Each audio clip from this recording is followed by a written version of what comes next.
Bwana Yesu asifiwe sana. Ni kusalimu katika jina la Yesu Kristo wa Nazareti aliye hai. Mpendwa mtazamaji na msikilizaji, twende tukajifunze au tukapate maarifa katika kitabu kile cha falsafa ya tai, na kipo katika ofa, kinauzwa shilingi 3,000 tu. Shilingi 3,000 tu unajipatia makala hii ya falsafa ya tai. Tuone sura ya kwanza ambayo inasema uwezo wa maono, vision and focus.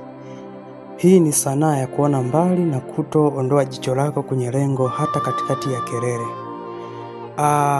Wanasayansi wa viumbe hai wanathibitisha kuwa tai anao uwezo wa kipekee wa kuona unaozidi ule wa binadamu kwa mara 4 hadi 5. Tai anapokuwa anaruka umbali wa kilomita 5 hadi 8 angani, ana uwezo wa kumuona sungura mdogo aliyejificha kwenye nyasi chini ya ardhi, na akisha muona haangalii kitu kingine chochote.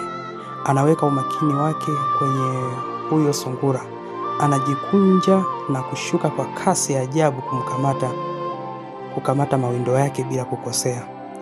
Na umakini huu unaitwa hyper focus.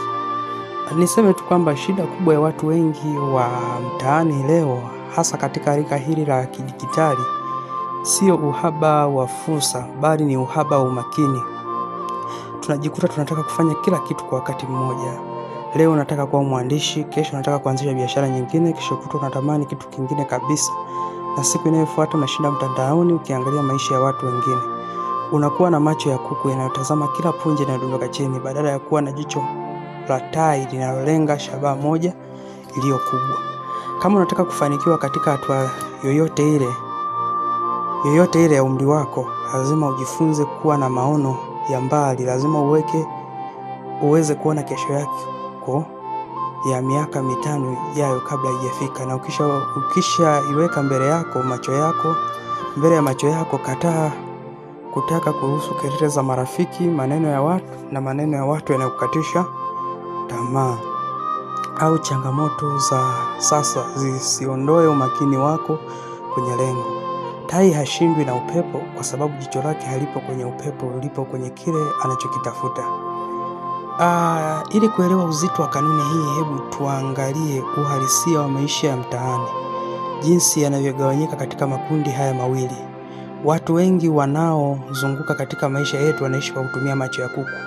Kuku anamiliki macho yanayotazama chini pekee. Kazi yake kubwa ni kuangalia kilicho karibu yake, kutafuta chakula cha haraka cha sasa hivi, na hawezi kuona hatari au fursa iliyo umbali wa mita 100 peke yake. Matokeo yake, mtu mwenye mtazamo wa kuku atakuwa mtu wa kuishi kwa kusubiri matukio yaendeshwe na mazingira. Akipata fedha leo, anatumia yote leo kwa sababu haoni kesho. Akiona changamoto kidogo mbele yake, anakata tamaa na kuanza kulalamika kwa sababu hana uwezo wa kuona picha kubwa ya ushindi iliyopo mbele yake baada ya dhoruba kupita. Kwa upande mwingine, kuvaa jicho la tai kuna maanisha kuwa na uwezo wa kipekee wa kiakili unaokuruhusu kutazama mambo kwa upana kubwa zaidi. Tai haangalii tu miguu yake ilipo, anatazama ulimwengu mzima kutoka juu. Hii ina maana kwamba kama kwa sasa upo kwenye hali ngumu ya kiuchumi au kimaisha, jicho la tai litakusaidia kutokumezwa na unyonge wa sasa. Linakupa uwezo wa kuona fursa iliyofichwa katikati ya matatizo ambayo watu wengi wanayaramikia. Wakati kuku anakimbia kupiga kelele kwa hofu na upepo mkali unapoanza kuvuma, lakini tai anajiandaa kutumia upepo huo kupaa juu zaidi. Hapo ndipo tofauti wa kifikra unapoanzia. Mtaani kumejaa kelele nyingi zinazofanana na porojo za kuku. Kuna mitandao ya kijamii inayokulisha mamia ya taarifa kwa siku ambazo hazina msaada wote kwenye maono yako.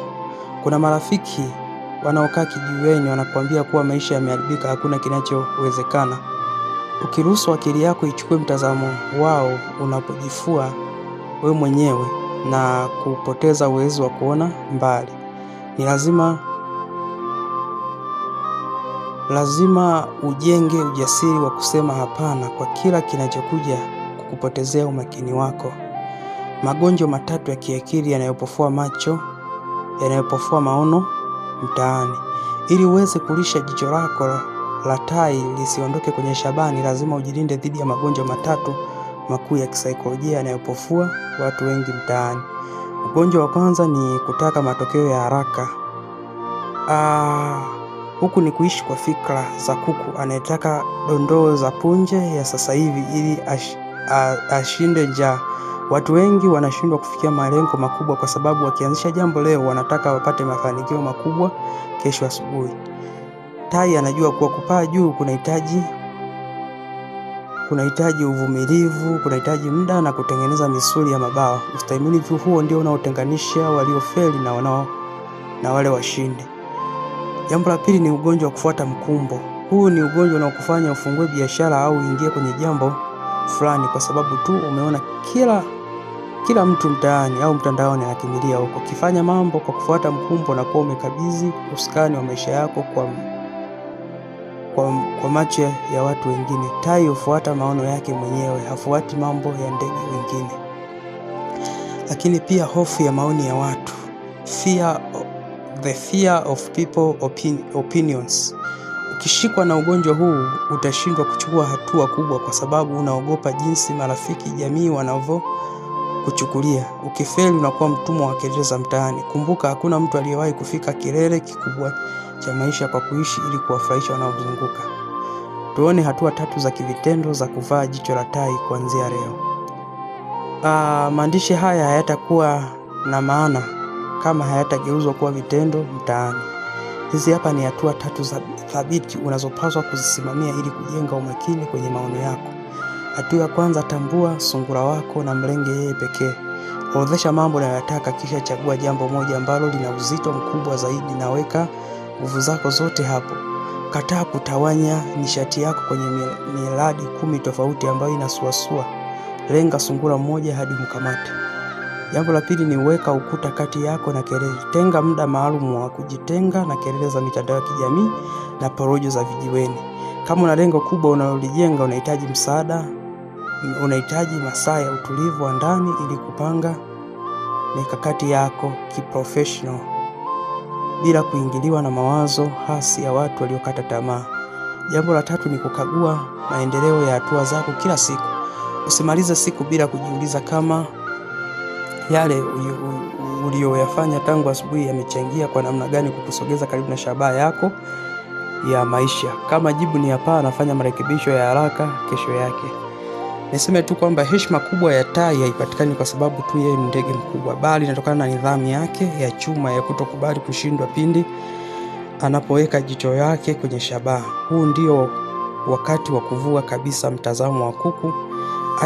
Acha kutazama chini kama kuku wafanyavyo kwenye makombo ya sasa hivi. Inua kichwa chako juu, anza kutazama fursa kwa jicho la tai.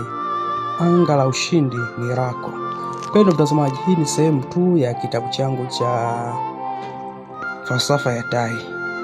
Ukitaka kitabu chote kinapatikana kwa shilingi 2000. Vijana wanasema buku 2 tu, buku 2. Jitahidi ukipate mpendwa mtazamaji. Hakitakuacha kama ulivyo, kitakuvusha hatua moja